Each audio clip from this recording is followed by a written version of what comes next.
Olá, sejam todos muito bem-vindos. Tem início agora mais um programa Abra Talks. Programa uma iniciativa da Abra Filtros e também das revistas TAI, Revista Meio Filtrante, que conta com o patrocínio do Grupo Supply Service e a divulgação da TV Filtros. A você que nos assiste através da TV Filtros, seja muito bem-vindo a esse que é nosso episódio número 19. Iniciamos hoje, oficialmente, a temporada 2025 desses nossos encontros aqui, que tem a cada ano contribuído com informações, conhecimento. Fica o convite para que você navegue pela nossa biblioteca virtual, que a gente costuma dizer, aqui na TV Filtros, mais variados temas e convidados, especialistas em suas áreas. Então a gente espera que você aproveite deste conteúdo, que é totalmente gratuito e está à disposição sempre que você precisar. Hoje é um dia especial, comemoramos o Dia Mundial da Água, agora em 22 de março, e falaremos, como de costume, nesse mês de março, a gente sempre convida um especialista da área para debater um pouquinho sobre o presente, o passado, o futuro, tudo que envolve a questão da água em nosso país e no mundo. E não diferente, né? A gente tem esse primeiro momento convidando um especialista, ele que já esteve aqui, e confesso que estava com saudade de entrevistá-lo, porque ele é uma personalidade, além de um baita profissional, tem uma didática muito legal para você que tem interesse em conhecer mais desse setor.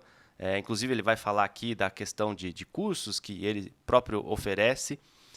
Mas um prazer gigante em receber o professor Dr. Fábio Campos, ele que é coordenador da Câmara Setorial de Filtros para estações de tratamento de água e efluentes e reuso da Abra Filtros, e hoje nos dá esse prazer de vir aqui bater esse papo conosco. Professor, seja muito bem-vindo. Adriano, eu nem tenho como agradecer. Se você acha que é bacana eu estar aqui, para mim, então, é uma enormidade. Realmente é uma realização, porque é o resultado de toda uma trajetória. A gente já se conhece há quanto tempo? Bastante. Há bastante tempo. Eu não me recordo quando foi o primeiro dia que o Moura apareceu lá no laboratório que eu trabalho. Sim. Saiu do nada, e aí de lá para cá já se passaram uns mais de 5 anos. Sim. E a última vez que eu estive aqui faz quase exatos um ano. Né? Mais ou menos. Porque foi provavelmente em função também dessa data comemorativa. Então é sempre muito bom estar aqui, é sempre muito bom falar com vocês, é sempre bom levar o saneamento justamente para as pessoas que não são desse meio. Sim. Pessoa que já é do meio, que já usa isso como métier do dia a dia, acaba não sendo tão atrativo, porque a gente não vai falar de uma maneira técnica profunda, mas essa galera que vive o saneamento sem perceber no dia a dia, é sempre importante a gente ter a oportunidade de falar para elas. Então, eu espero que seja bem legal. Eu estou tentando recordar aqui, e você não sabe, você foi o primeiro podcast que a gente gravou, videocast. Sim, eu acho que você já fez esse comentário. Sim. Eu não estava sozinho na época. Junto com o Eduardo. Junto com o Eduardo.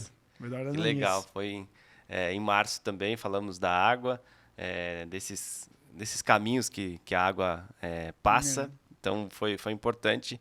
Vivemos um momento especial assim, e hoje novamente estamos aqui juntos. E fala um pouquinho da sua atuação. Hoje você está na USP ainda, certo? Sim, eu trabalho como responsável no laboratório de saneamento, lá na Escola Politécnica, no Departamento de Engenharia Hidráulica e Ambiental. Isso já vão aí para poucos 30 anos. Uau! Caramba!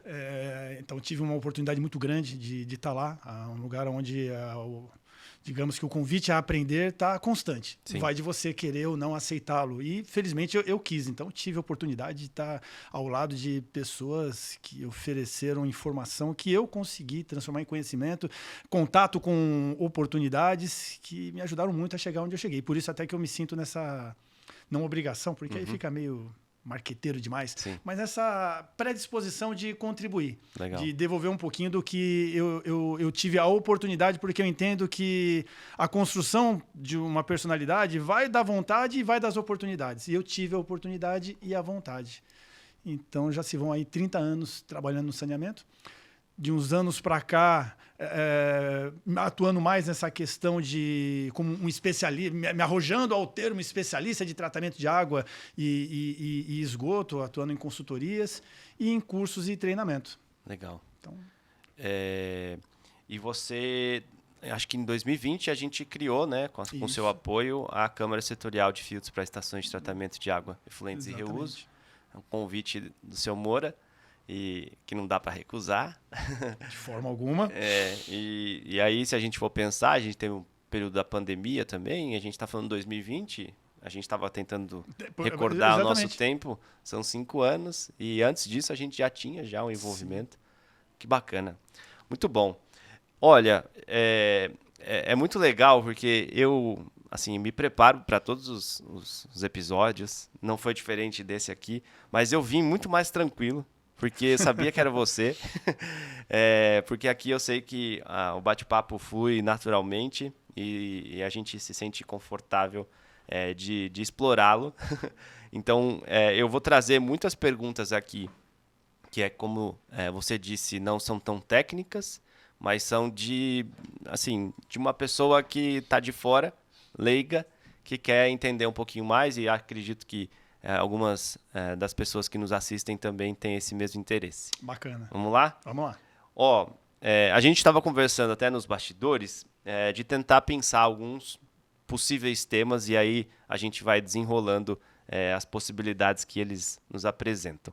E tem um tema que a gente, todo mundo já ouviu falar de poluição da água, mas o que são exatamente os micropoluentes emergentes? É um nome bonito. Por que a gente só começou a falar deles agora? Bom, vamos lá. O ser humano, a nossa sociedade, ela enfrenta os males e as dificuldades que ela conhece. Houve uma época em que a gente não conhecia o mundo invisível dos micro-organismos e diziam que eram miasmas que provocavam doenças que levavam à morte, até provarem a existência das bactérias, dos organismos, dos micro-organismos patógenos. E a partir daí criou-se todo um enfrentamento a essa situação. Na questão da poluição da água, não é nem um pouco diferente. Desde que o mundo é mundo e que a sociedade se estruturou dessa forma que a gente tem pós-revolução, as revoluções industriais que se sucederam, as matrizes ambientais, água, solo e ar, foram inundadas por resíduos vindo da atividade antrópica. Só que resíduos esses desconhecidos em relação ao efeito à saúde humana. Então, paralelo a tudo isso, iniciou-se uma busca de compreender de que forma esses compostos, alguns já originados na própria natureza e outros introduzidos pela atividade humana, poderiam impactar, quais eram eles e de que forma que eles poderiam impactar a nossa saúde. Hoje a gente tem um conhecimento muito vasto de uma série de substâncias, de compostos, que determinadas doses e exposição podem afetar o comportamento do organismo humano e animal. Mas isso é uma busca que não se extingue, porque a criatividade humana em inventar novas estruturas, novos compostos sintéticos, é ilimitada. Então, surge num dado momento algum pesquisador que fala, mas peraí, o que é isso aqui na água? E descobre que na água existe uma substância X que não era para estar lá. É uma substância que foi introduzida pela atividade humana, mas ela, naquele momento que ela surgiu, não, na verdade, ela já estava lá. Desde quando, como eu disse, a nossa sociedade já começou com essa atividade intensa. Só era uma desconhecida. Há pouco mais de uma década, eu diria, sou muito ruim para essa questão de intervalo de tempo, só para você ter uma ideia, hoje eu divido a minha vida entre antes da pandemia e pós-pandemia. Pouco mais de uma década, os pesquisadores eles começaram a perceber que existiam na nossa água natural alguns elementos que não eram para estar lá, fruto dessa atividade humana introduzindo-os lá. E aí chegou-se a essa questão, poxa, mas e agora? Essas substâncias que estão na água, elas são problemáticas? Elas causam alguma alteração? Elas são nocivas ou não? Então, como tudo na ciência, iniciou-se uma série de investigações. Eram os poluentes emergentes. Poluentes emergentes por quê? Tal qual há décadas atrás também, na década de 1990, o ebola aparece como um vírus mortal e era um vírus da categoria de vírus emergente, porque é assim que são classificados esses micro-organismos que o ser humano até então não tinha contato. Os poluentes emergentes passaram a ser uma categoria de novos poluentes descobertos nas matrizes ambientais. E com o avançar das pesquisas, esses poluentes emergentes, começando a ser classificados e buscando a sua quantificação nas matrizes ambientais, água, solo e ar, principalmente água, que é o nosso foco aqui, viram que a concentração desses elementos era muito pequena, concentração traço, micrograma por litro. Então, por isso que durante muito tempo eles passaram despercebidos. Invisíveis. Exatamente, porque não existia a criatividade de alguém pensar que poderia estar lá e métodos analíticos para quantificá-los. Então, como perceberam que boa parte desses poluentes emergentes eram em concentração traço de micrograma por litro, eles rebatizaram como micropoluentes emergentes. Então, surge aí uma nova categoria de substâncias atípicas ao ambiente aquático em concentração traço de micrograma por litro e que passam a ser chamadas genericamente de micropoluentes emergentes. Entendi. Vou dar um exemplo. Porque hoje, quando a gente olha para um rio sujo, um rio contaminado, a gente imagina que ele está contaminado porque ele está sujo. E aí a gente vê uma garrafa PET, uma coisa visivelmente. Por exemplo, se eu vou lá em casa, viro um remédio que está vencido na descarga e dou descarga. Isso é uma forma, eu posso dizer que vai se tornar um poluente emergente?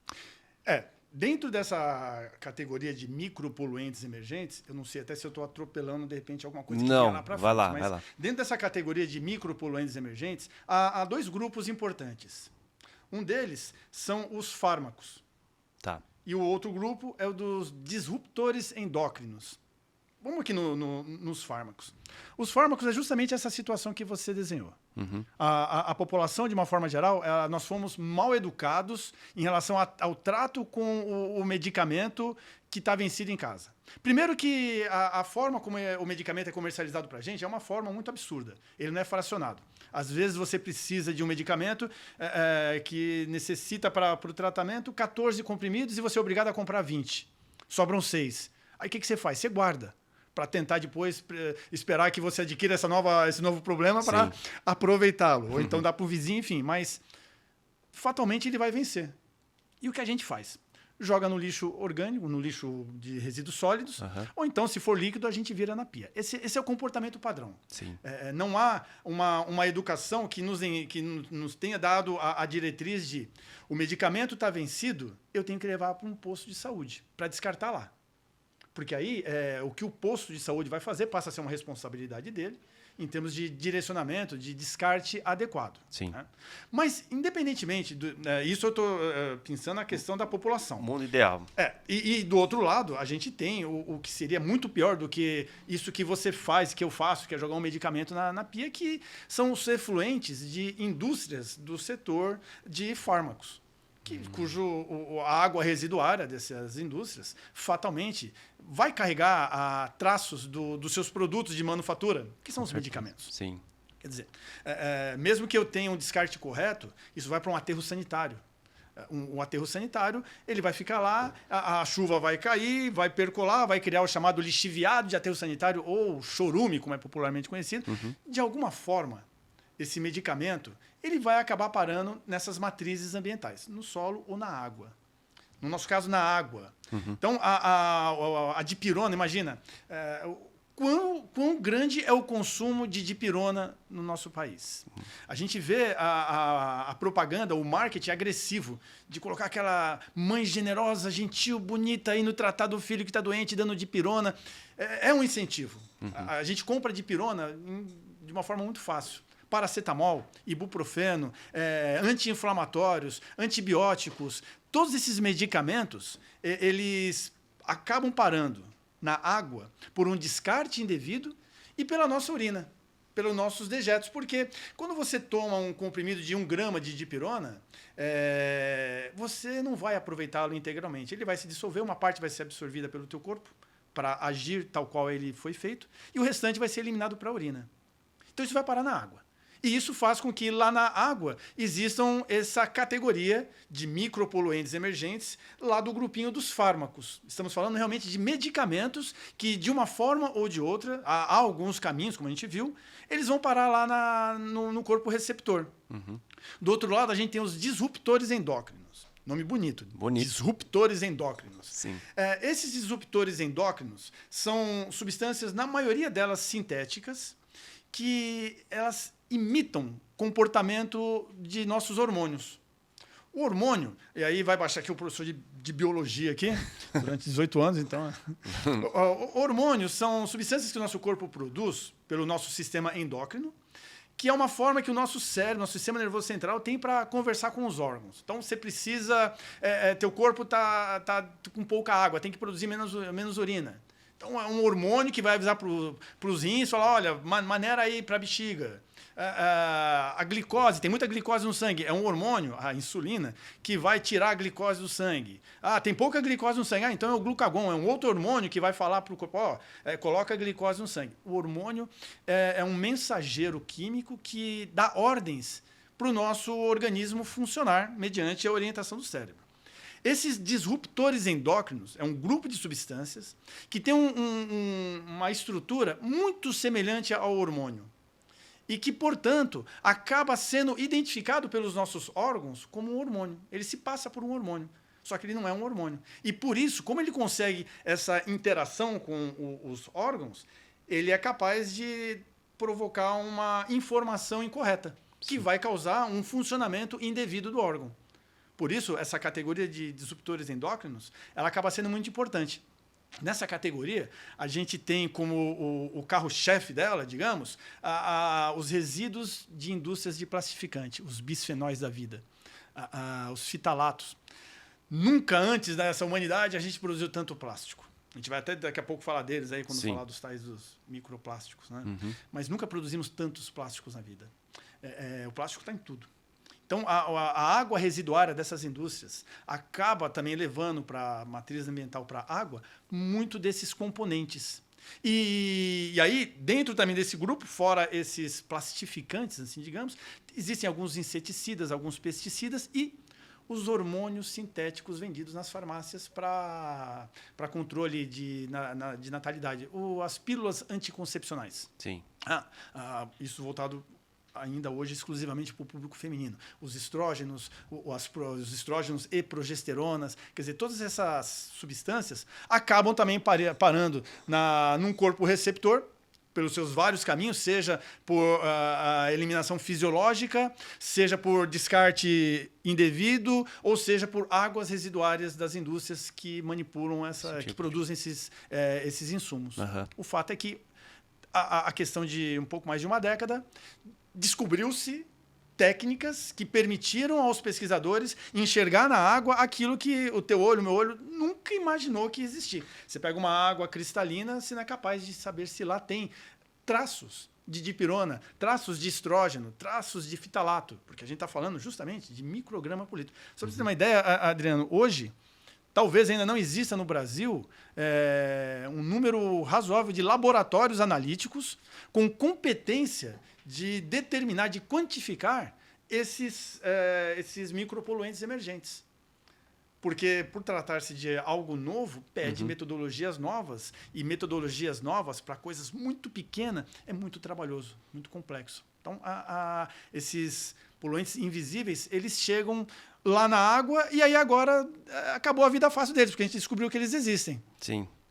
E no caso, a gente falando de anticoncepcional, antidepressivo, né?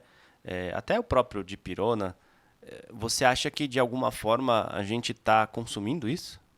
Bom, o fato é que desde quando inventaram esses medicamentos e eles passaram a fazer parte da nossa rotina, e isso já faz muito tempo, eles já estão aí pelo meio ambiente.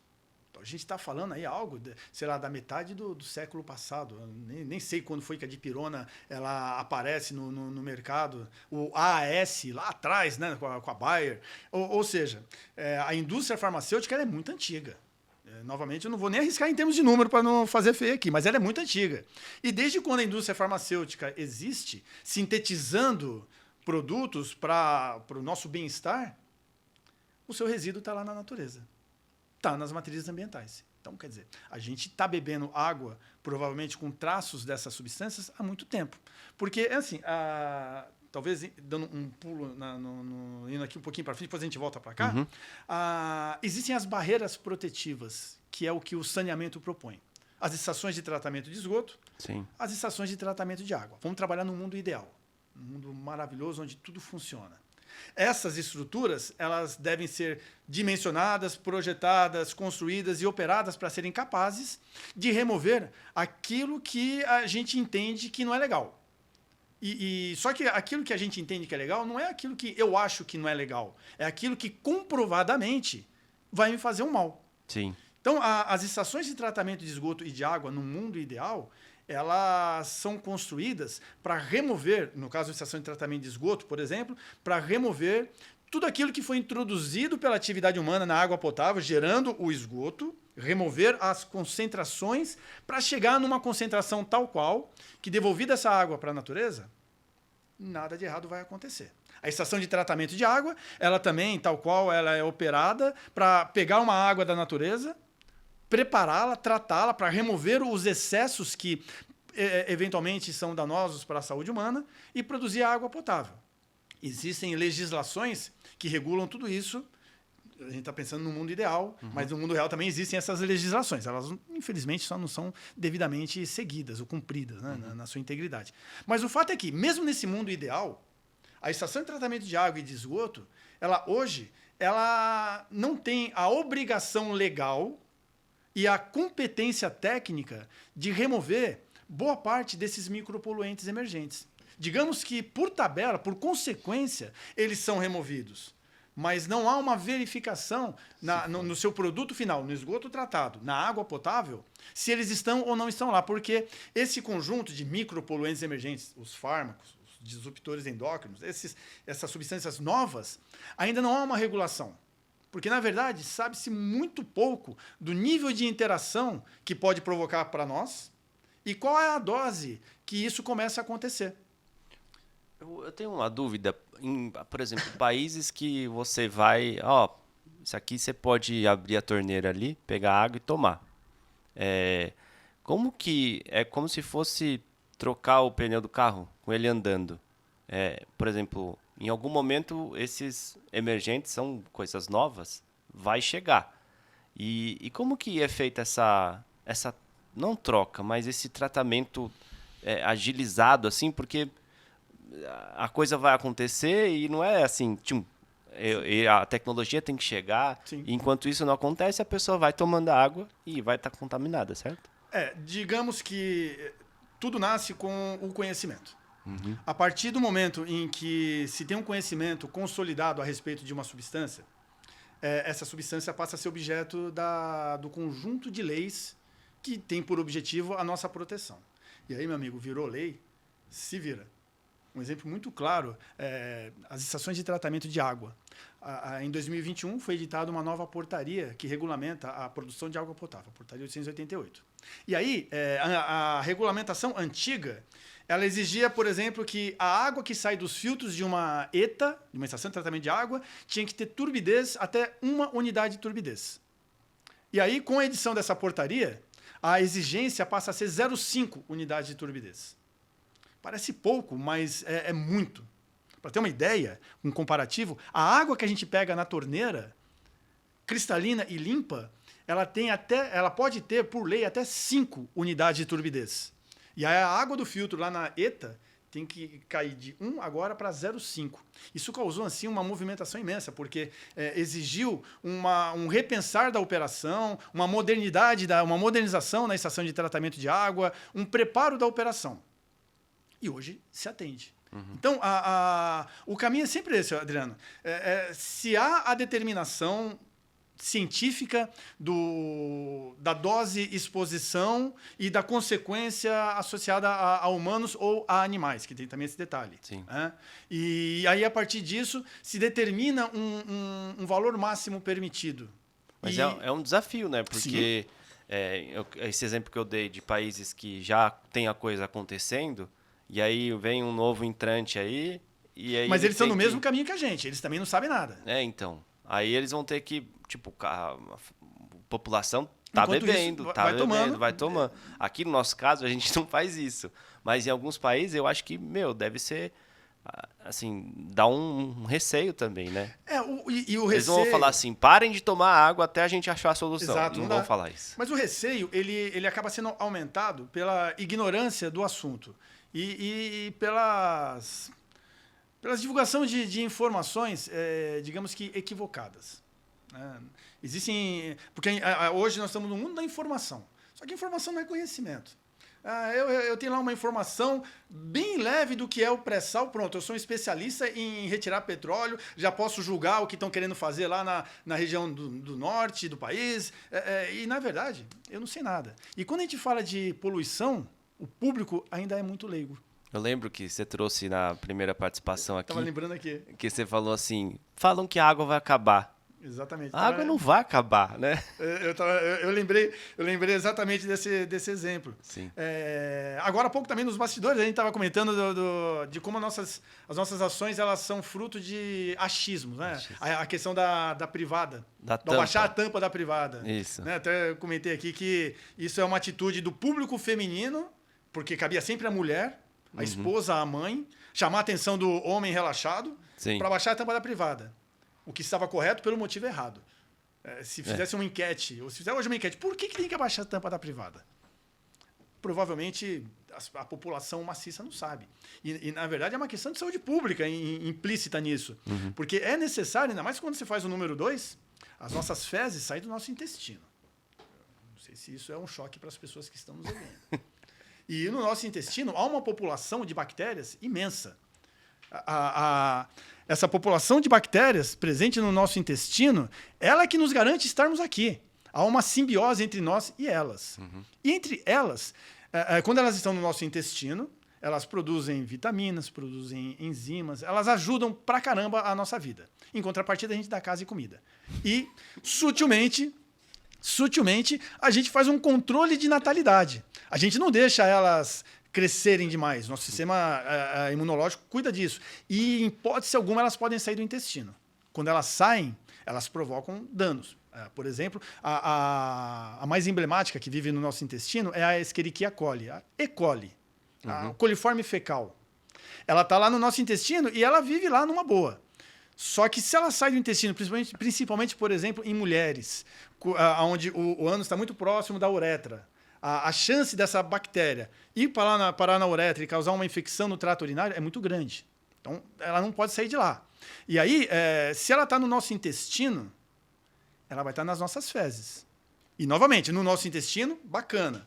Fora do nosso intestino, pode não ser tão bacana. Aí eu fiz o meu número 2, aquele orgulho maravilhoso, a sensação de bem-estar. E aí eu quero ver, porque eu acho bacana ver, porque já me falaram que no hemisfério norte gira para cá, no hemisfério sul gira para lá. Eu dou descarga e fico vendo a galerinha indo lá. E enquanto isso, como o jato da descarga cai com violência, provoca aerossol. Esse aerossol vai bater e vai levantar. E pode levar junto quem?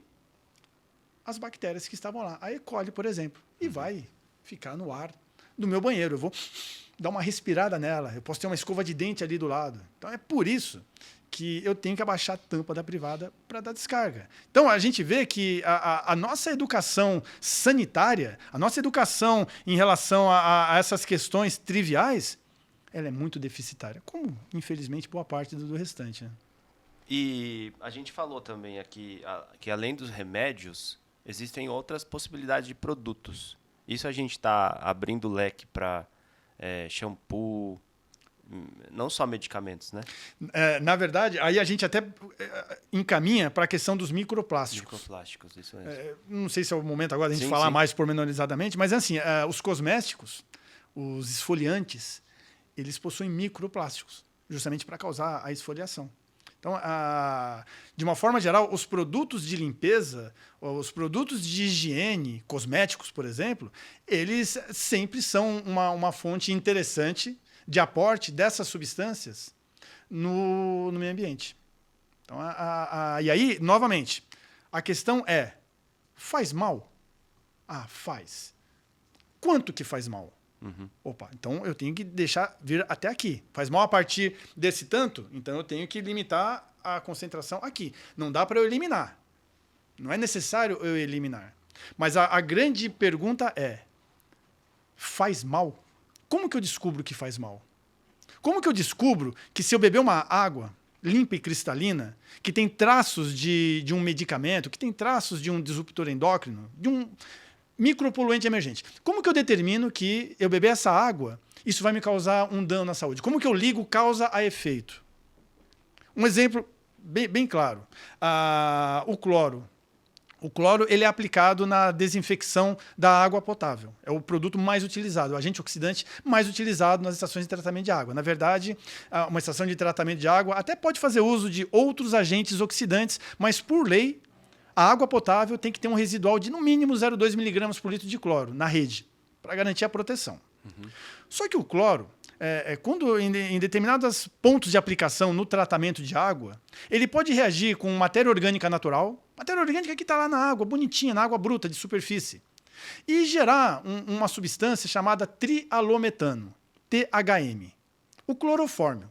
Esse mesmo clorofórmio que a gente usa para apagar as pessoas. Né? Ou, não para apagar as pessoas, mas pelo menos para anestesiá-las. Não mata. O clorofórmio.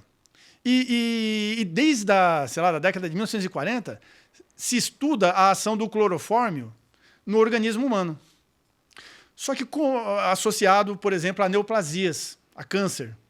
Mas como que eu vou provar que uma concentração de clorofórmio, de THM na água, é que te causou um câncer de intestino? Eu não posso, felizmente, pegar uma população ou pegar cobaias humanos, confinar numa casa e obrigá-los a tomar uma água com uma determinada concentração de THM e ir monitorando e ver o que acontece. Felizmente, a gente não pode fazer isso. Mas a gente ainda faz isso com animais.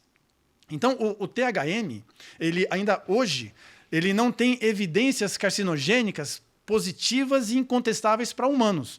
THM Mas ele seria, os trialometanos, esse composto que nasce, que surge da reação do cloro com alguns compostos naturais na água bruta. Tá. Esse THM, ele não há, então, uma comprovação de que ele vai me provocar câncer. Mas estudos feitos com ratos, com camundongos, e aí sim eu posso fazer o controle de dosagem, porque é a forma como a gente ainda lida com esse tipo de pesquisa, por mais cruel que seja, há evidências de que, de fato, o THM ele induz ao aparecimento de neoplasias, de câncer, e ainda de uma capacidade de alterar o DNA de células sexuais do espermatozoide e do óvulo, podendo causar condições teratogênicas, um mau desenvolvimento do feto. Então, hoje, a ciência sabe que o THM ele provoca isso, de fato, em ratos e camundongos. Então, existe aí um instituto internacional, o IARC, que cuida dessas questões associadas a substâncias cancerígenas e que classifica o THM, esse trialometano, como uma substância sem evidências carcinogênicas para o humano, mas com evidências comprovadas para animais.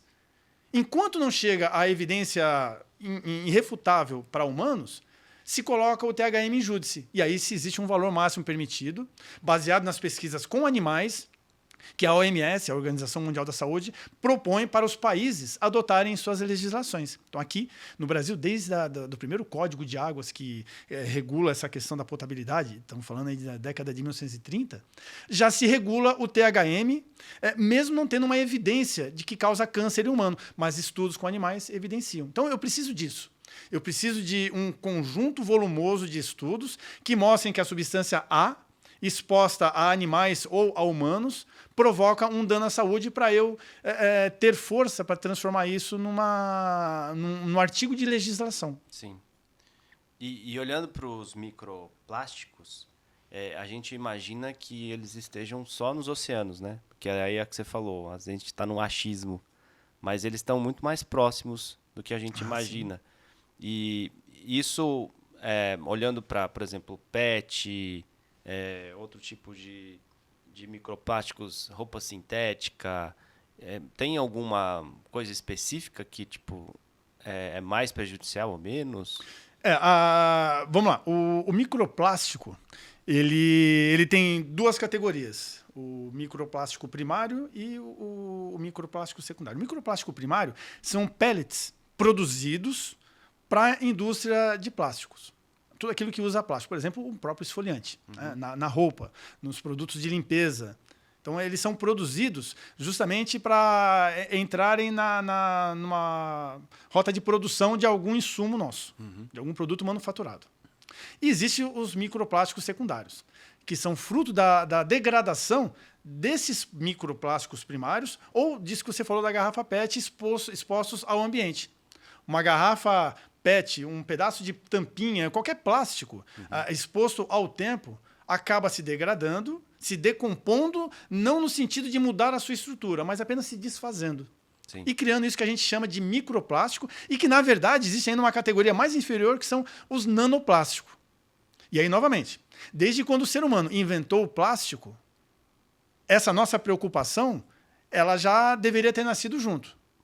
O que acontece é claro que com o escalar da produção de plástico e com o aumento do conhecimento humano, recentemente se chamou a atenção para esse evento. Mas desde que o plástico existe, as nossas matrizes ambientais já possuem microplástico. Sim. Porém, também digamos que é um fenômeno recente de pesquisa. Hoje, se alguém falar, olha, microplástico causa isso em humanos, essa pessoa está muito equivocada.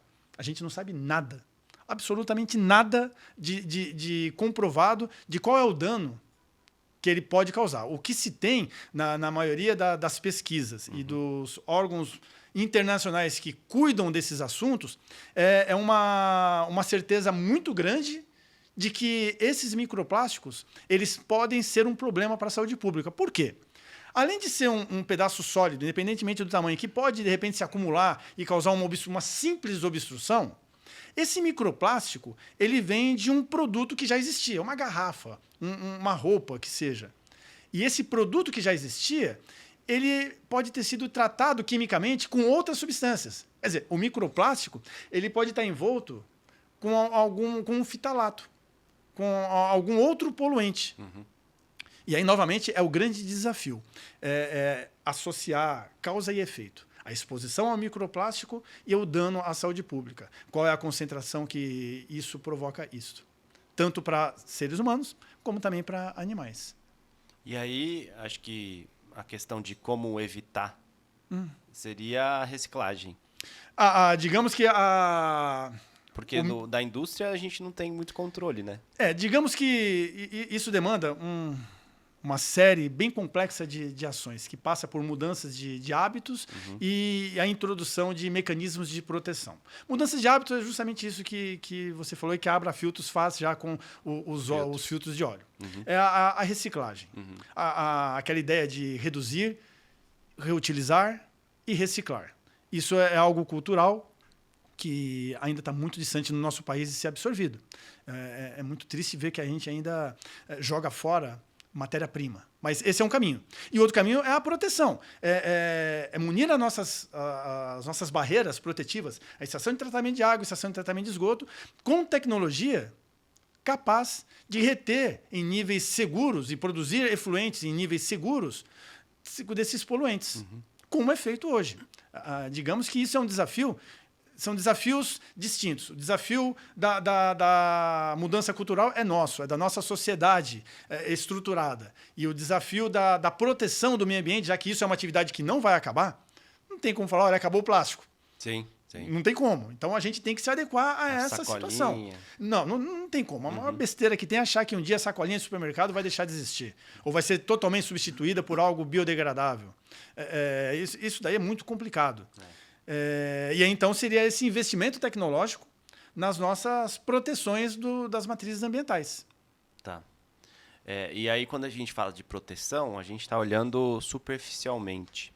E aí, quando a gente vai descendo, não para ABC, mas para os lençóis freáticos... Eu vou levantar e vou embora. A gente olha a questão da água subterrânea. Boa. E isso... De alguma forma, os micropoluentes emergentes, eles chegam até lá? Bom, vamos lá. A nossa água potável ela é retirada de um produto natural que é a água bruta que está lá na natureza. Essa água bruta na natureza ela pode estar em mananciais de superfície, os rios, as represas, seja um represamento natural ou humano que foi feito, enfim, essa água superficial, e a água subterrânea que está enclausurada no subsolo, nos lençóis freáticos. A água de superfície é uma água que está completamente exposta à nossa ação devasta. Os nossos esgotos são lançados nela. Sim. Ou seja, ela necessita demais dessa rede protetiva. Rede coletora de esgoto, tratamento de esgoto. O que no nosso país ainda há um caminho muito longo a ser percorrido.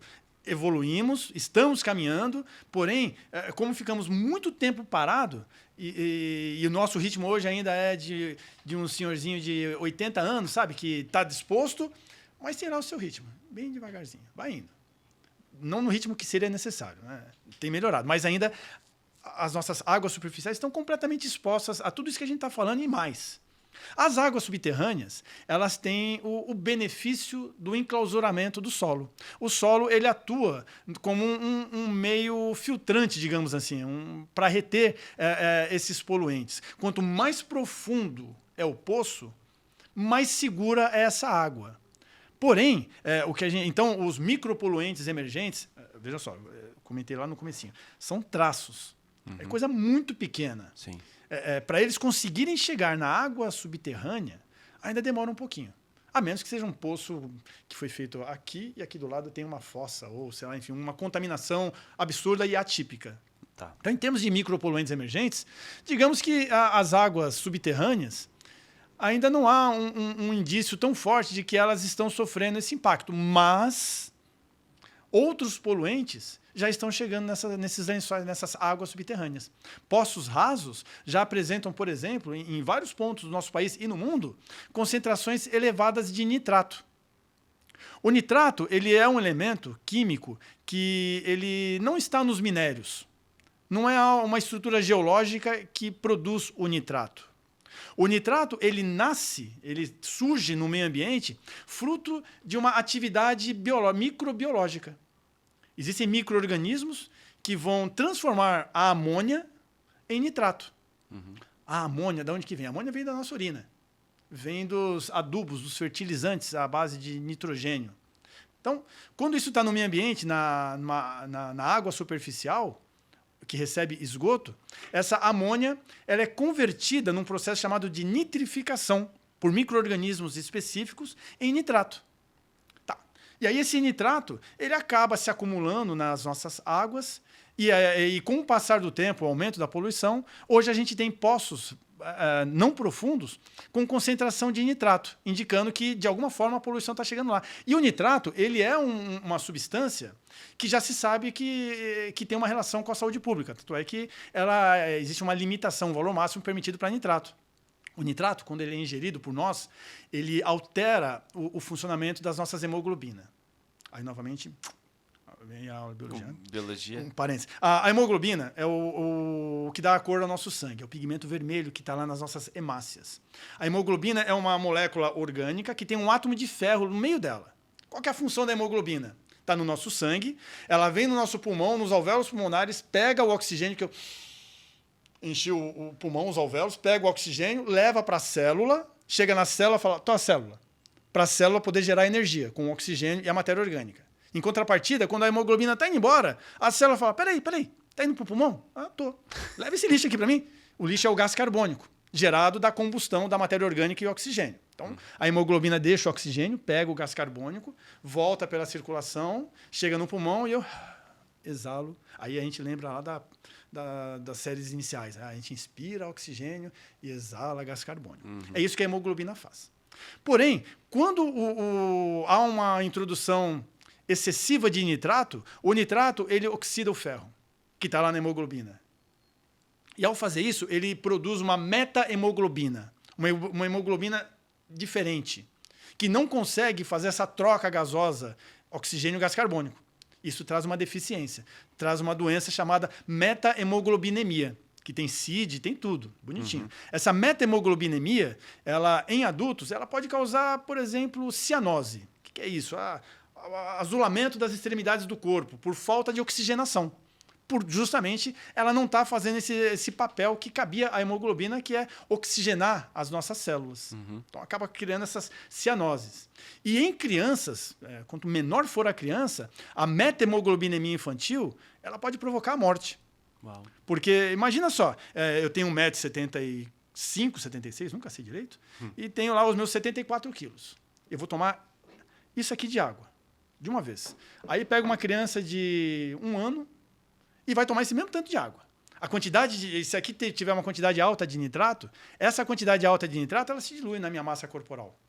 Então o efeito ele é menor. Numa criança ela é mais letal. Então, a methemoglobinêmia infantil é uma doença bem complicada e que pode provocar a morte. Por isso, a legislação regula uma concentração máxima permitida. E hoje a gente tem águas de poço, que até então era tirar, clorar e beber. Você pega a água, ela é cristalina.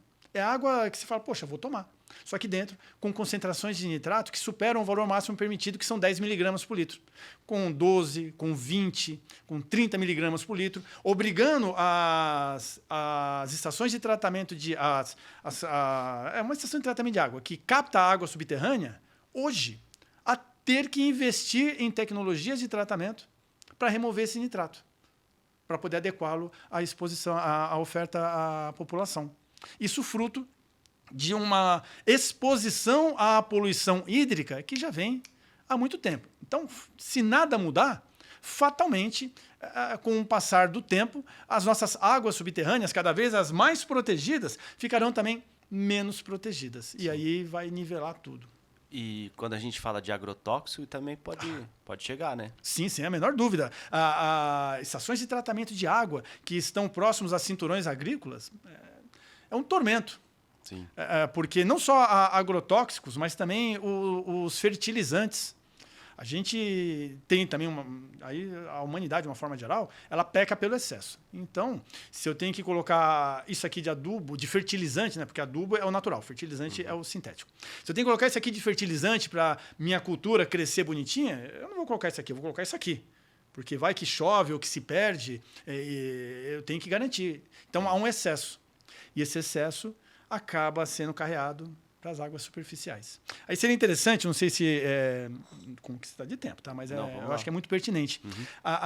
Esses mananciais que são próximos de cinturões agrícolas, eles recebem, então, muita descarga de fertilizantes. Sim. E isso daí, qual que é a função do fertilizante? Não é fazer a planta crescer? Se está no solo, vai fazer a cana-de-açúcar crescer, o café, o feijão vai fazer crescer. Se ele é levado para a água, ele vai adubar a água e vai fazer as plantas, os seres parecidos com o que está lá na terra, que está lá na água, também crescerem, provocando um fenômeno de eutrofização. A eutrofização é justamente esse adubo da água que faz a água ficar verde, com um crescimento de seres fotossintéticos, que fazem a fotossíntese, muito além do normal e que vão trazer um prejuízo para a qualidade da água e para a vida aquática. Olhando visualmente, isso a gente pode identificar só quando a água fica verde ou tem outro sinal? Se você vai num lago, numa represa e vê aquele tapetinho verde, ou então você vê alfaces d'água, lentilhas, você pode ter certeza que isso em uma quantidade... Porque, veja, existe a eutrofização natural. Tá. Charcos, pântanos, são ambientes adaptados para essa condição de o que a gente fala de um excesso de nutriente. Tá.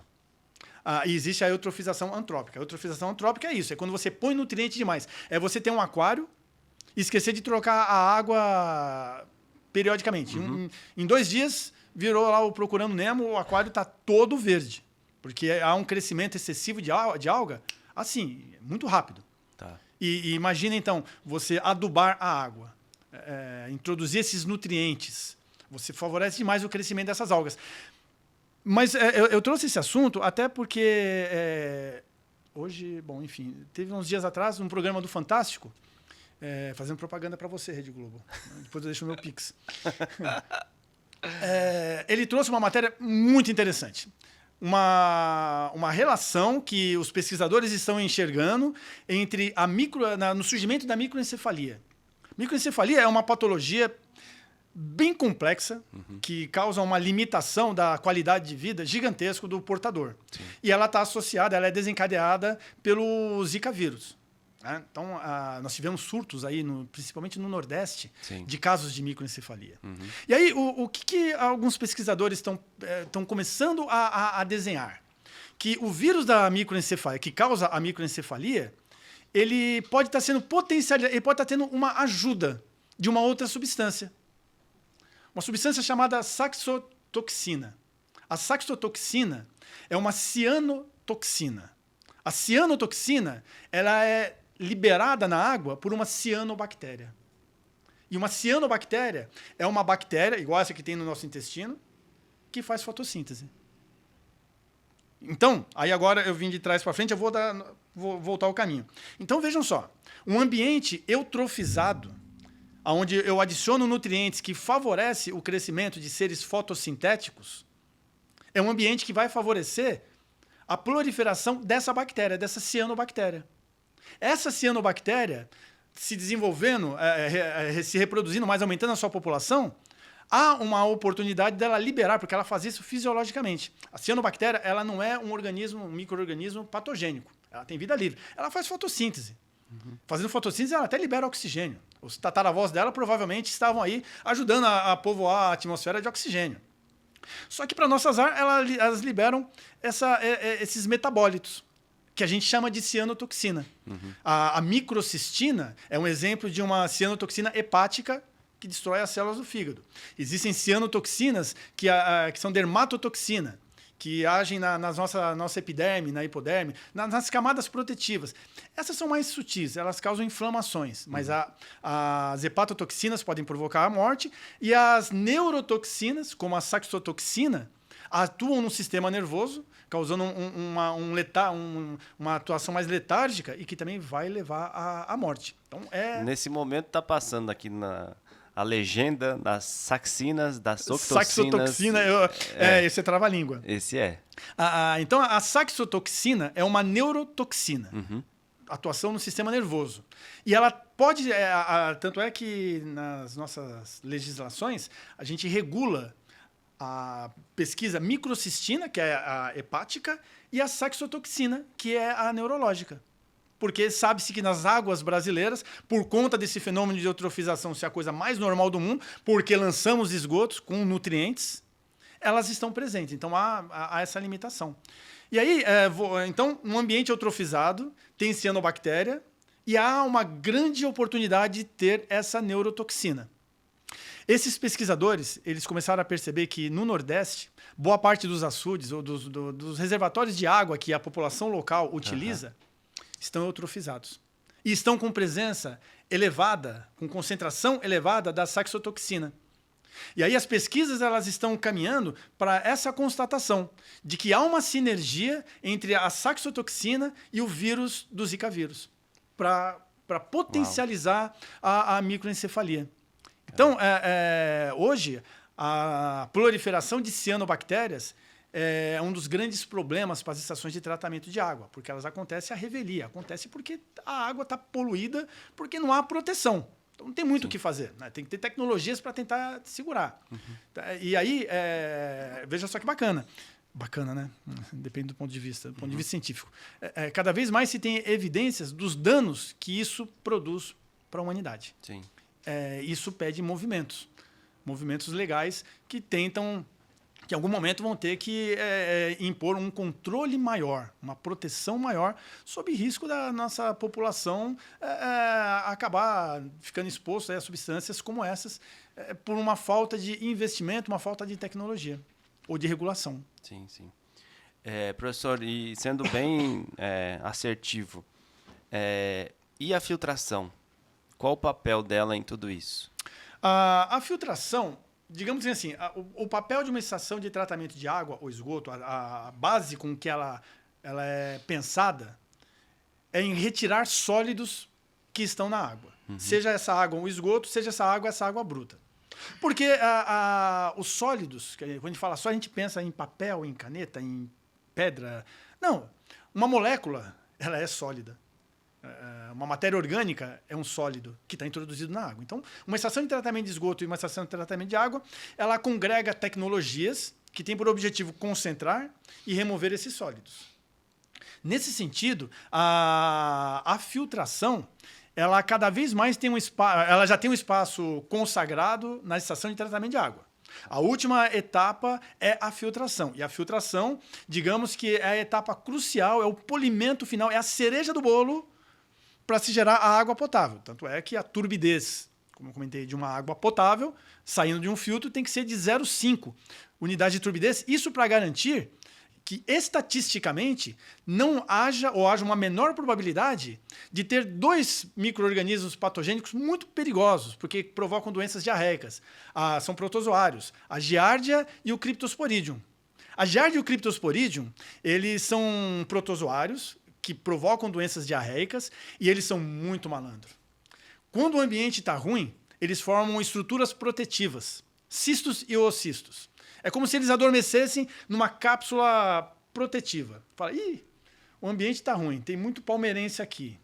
Perdi parte da sua audiência, mas tem os corintianos para nos salvar. Está muito ruim o ambiente, eu vou ficar quietinho. E essa estrutura protetiva, ela é tão resistente que ela resiste à ação oxidante do cloro. Então eu tenho que garantir uma retenção máxima dessas estruturas. E o filtro, numa estação de tratamento de água, a gente está falando de um filtro granular. Areia e antracito, por exemplo, um carvão vegetal que é utilizado por suas características adsortivas. Eles têm que reter essas estruturas. E a água potável, as pesquisas também realizadas a respeito, evidenciaram de que uma água filtrada com turbidez menor que 0,5, digamos que estatisticamente a chance de encontrar essas estruturas protetivas é muito pequena. Então, o filtro ele é um elemento crucial na produção da água potável no que se refere às características microbiológicas. Uhum. Seja ele um filtro granular ou seja ele um filtro de membrana, que tem uma capacidade de retenção muito maior. Tanto é que nos filtros, nas poucas estações de tratamento de água que não utilizam filtro granular, areia e antracito, e utilizam uma membrana, uma ultrafiltração, que é uma tecnologia muito mais moderna, a turbidez da água filtrada é de 0,1. Nossa. Não porque é uma exigência maior, porque é uma consequência natural da tecnologia. Uhum. Vai chegar em 0,1 com muita facilidade. Então, nas estações de tratamento de água, te respondendo, o filtro hoje ele é um elemento que já há muito tempo que faz parte. Na verdade, olha que interessante. Lá atrás, a primeira estação de tratamento de água, quando percebeu-se que não dá para a gente pegar essa água e beber direto, hein? Vamos dar uma limpadinha nela? Vamos. Vamos fazer o que com ela? Vamos passar num filtro lento. Então, o filtro foi o primeiro elemento utilizado para adequar a água bruta para o consumo humano. E de lá para cá, o filtro nunca saiu da concepção de uma estação de tratamento de água. E quando a gente olha, assim, não sei se você já tem, mas essa questão dos micropoluentes emergentes, existe alguma diferença em relação à aplicação do filtro? Entendi. Digamos que o micropoluente emergente, se a gente pensar nos fármacos e nos disruptores endócrinos, a filtração em si não seria o mecanismo adequado para removê-los. A gente está falando de substâncias sintéticas, orgânicas, que demandam um tratamento, por exemplo, oxidativo ou uma retenção sólida.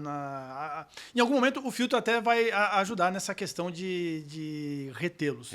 Mas existem, pregressamente, alguns ajustes necessários. Uhum. Mas, independentemente de se pensar no tratamento, o filtro ele acaba tendo um papel importante na metodologia analítica, porque você tem que concentrar tudo isso. Sim. Então, por exemplo, com a Covid, com a pandemia da Covid, houve a primeira dúvida: esgoto transmite Covid?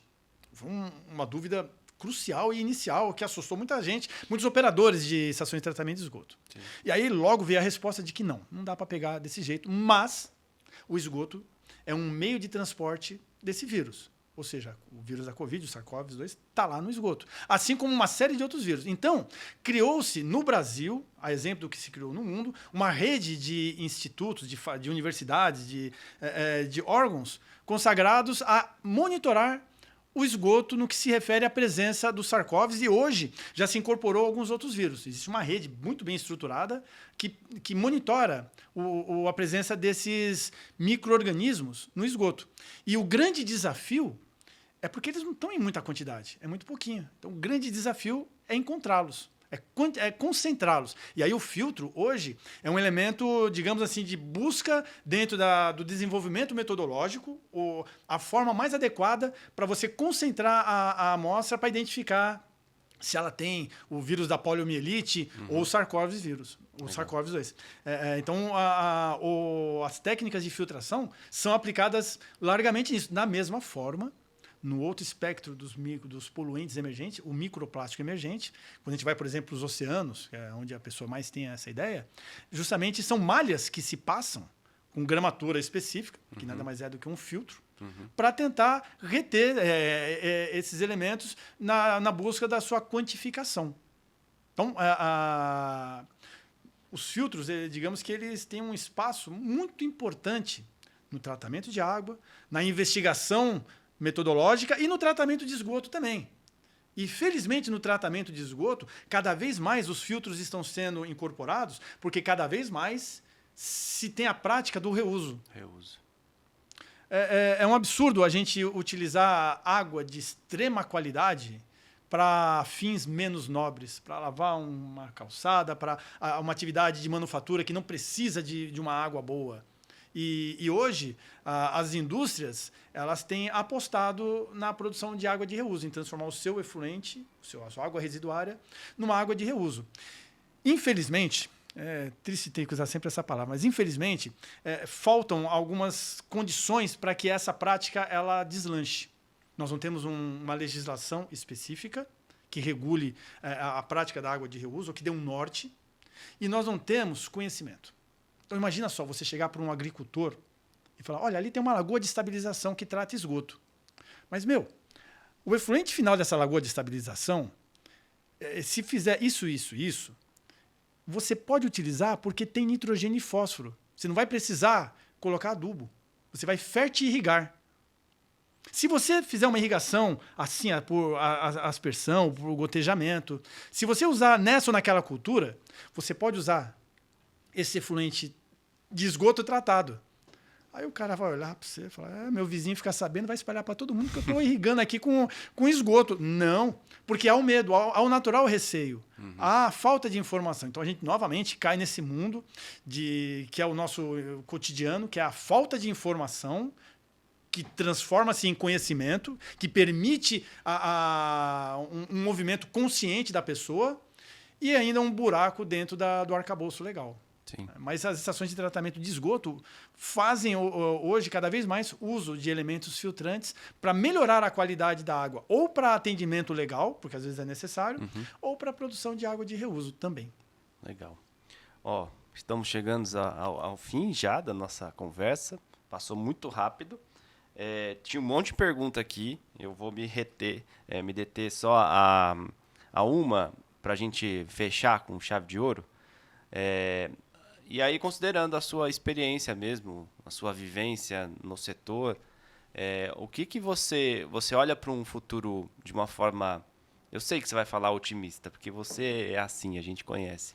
Mas, por exemplo, vai demorar muito para a gente jogar o papel higiênico na privada da descarga? Eu vou te responder por CNPJ, tá? Tá bom. Porque se eu fosse responder por CPF, talvez eu causaria aí algum desânimo dano geral. Algum dano de ânimo nas pessoas. Por CNPJ. Tá. Jogar papel higiênico na privada da descarga, que é algo muito mais higiênico, isso daí talvez isso nunca venha a acontecer. Né? Porque isso demanda uma estrutura de rede coletora de esgoto preparada para isso. Sem muitas curvas, com um diâmetro adequado, um papel higiênico apropriado, com uma produção que vise a ele se desfazer. Quer dizer, uma série de condições que hoje seria bem complicado. É como se, por exemplo, o Brasil decidisse, nas periferias, aterrar todas as suas fiações elétricas. É rasgar a periferia inteira. Então, qual que seria, talvez, o sonho de consumo? É que as novas redes, as novas ligações, se pense nisso. E a estação de tratamento de esgoto, ela se prepare também para isso. Então, isso daí, jogar papel. Infelizmente, o pessoal de fora que vem para cá ainda vai ver lá o cestinho no banheiro cheio de papel sujo lá. Isso não tem como. Né? Infelizmente, é uma realidade que eu não tenho como ver uma alteração a curto, médio ou longo prazo. Tá. Mas em relação ao saneamento, ao tratamento da água, a água em si, que é um bem, como você diz, infinito, quais as perspectivas? Digamos que se a gente tem um olhar frio e calculista, as coisas vêm melhorando. O cenário ele vem dando sinais de melhora. Como eu comentei, a passos muito curtos. Nós tivemos muito tempo parado, sem investimento algum. Para ter uma ideia, se a gente comparar hoje índices de mortalidade infantil da região sudeste e de outras regiões do nosso país, a região sudeste ela tem índices baixíssimos, não vou te falar em número, porque novamente não vou arriscar, mas são números bem baixos. E outras regiões do país, a região norte ou região centro-oeste, por exemplo, elas estão num patamar de queda, que vem apresentando queda, mas elas estão hoje num patamar que a região sudeste apresentava há 10 anos atrás. Elas atingem hoje um patamar de índice de mortalidade infantil. A gente está falando de mortes de criança, óbitos de criança com menos de 1 ano de idade, por cada 1.000 nascidos vivos, de que alguns estados da nossa federação apresentam números que São Paulo, por exemplo, apresentava há 10, 15 anos atrás. Aí você vai falar, poxa, mas se você olhar há 10, 15 anos atrás, esse estado em especial era muito mais alto, então tem uma queda. Até porque não há a menor dúvida de que o saneamento ele promove isso. Quer dizer, há um investimento. O marco legal do saneamento, ele...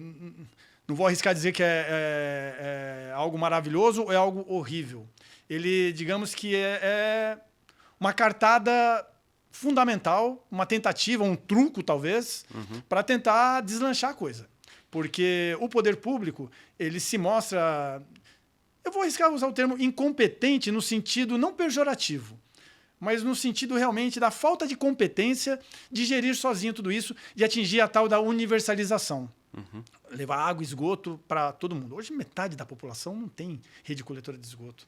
É algo assim absurdo. Você vê na região norte, onde está a nossa riqueza hídrica, a galera não tem rede coletora de esgoto, não tem tratamento de esgoto adequado, é muito complicado. Então, a abertura do tratamento de esgoto, dessa fatia de trabalho para o mercado privado, é uma luz no fim do túnel. A gente só tem que torcer para que essa luz no fim do túnel não seja um trem vindo contra a gente. Sim. Mas digamos que é uma oportunidade para a coisa deslanchar. Existe uma série de dúvidas, uma série de receios. Quando a gente olha para o mundo e se inspira no que já foi feito, semelhante ao que está sendo feito hoje, gera um certo receio, mas é uma tentativa que a gente percebe que, aos poucos, pelo menos nesse momento inicial, percebe-se um maior investimento. Como você até comentou, né? A gente tem uma empresa de cursos e treinamentos. Isso. A gente percebe que há um movimento nesse setor que vem aumentando. Uma busca de capacitação, porque o pessoal está percebendo que a contratação é um mercado de trabalho promissor.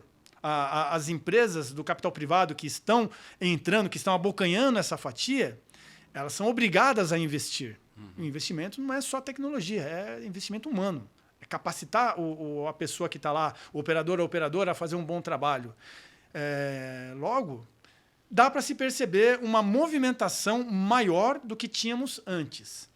Mas eu ainda acho que é muito cedo para uma análise de resultados. Começou há pouquinho tempo. Saneamento é algo que demora um pouco mais. As obras são muito demoradas. É algo muito grande. Mas a tendência ou a expectativa é de que, na pior das hipóteses, seja um cenário melhor do que sem o aporte do capital privado. Tá. Isso sem dúvida. Muito bom. Já que você comentou, olhe para aquela câmera ali e fale da Ecoclass. A Ecoclass, uma super parceira da Abrafiltros. Associados da Abrafiltros têm desconto especial nos cursos que a Ecoclass promove. E o professor Fábio é um dos facilitadores, assim como o doutor Elvésio. Mandar um abraço aqui para o Lucas. E fale para a gente onde que as pessoas podem encontrar informações. Não, bacana. A gente realmente tem uma parceria com a Abrafiltros. A Ecoclass é um braço da Ecologic, que é uma empresa que presta serviço para o saneamento. A gente presta consultorias, assessorias, operação, enfim, todo esse pacote. E dentro da Ecoclass, a gente oferece cursos de formação livre. Isso. Temos uma grade, nosso site está lá, é só você digitar EcoClass, que você vai encontrar facinho. Felizmente, a gente conseguiu essa projeção. Né? Somos uma empresa nova, porém bem consolidada e felizmente bem conceituada, até porque é formada por pessoas muito bem competentes. O Lucas, o Elvésio ou o Dr. Senna, Dr. Senna, isso. Dr. Senna, são pessoas que trazem só para ter uma ideia, né? Eu acho que é bacana de ilustrar. O Dr. Senna ele tem mais de 3 décadas à frente de grandes estações de tratamento daqui da Sabesp em São Paulo. Então, legal. Ele tem uma experiência vastíssima. O Lucas ele é o responsável pela engenharia da coisa, para fazer a coisa rodar, a nossa área do aluno, o contato com os alunos. Sim. Então, os nossos cursos, o Adriano, ele tem essa... E você entende um pouquinho, né? Também. Eu dou os meus... Você quebra um galho lá. O nosso curso ele tem esse objetivo de fazer realmente com que não seja uma informação de uma inteligência artificial que você obtém em qualquer lugar ou uma leitura de slide. É realmente a contextualização. Sim. É fazer com que a pessoa que está participando com a gente do curso ela consiga enxergar no seu dia a dia o conceito. Ela, tipo Matrix, o Neo, vê lá os códigos-fontes caindo, ela olhar para o tanque de aeração e ver lá as coisas acontecendo e ter a competência e a ousadia de intervir, de interagir com o processo. Porque hoje, o operadora de estações de tratamento de água e de esgoto, boa parte ainda está muito relegado à tradição oral.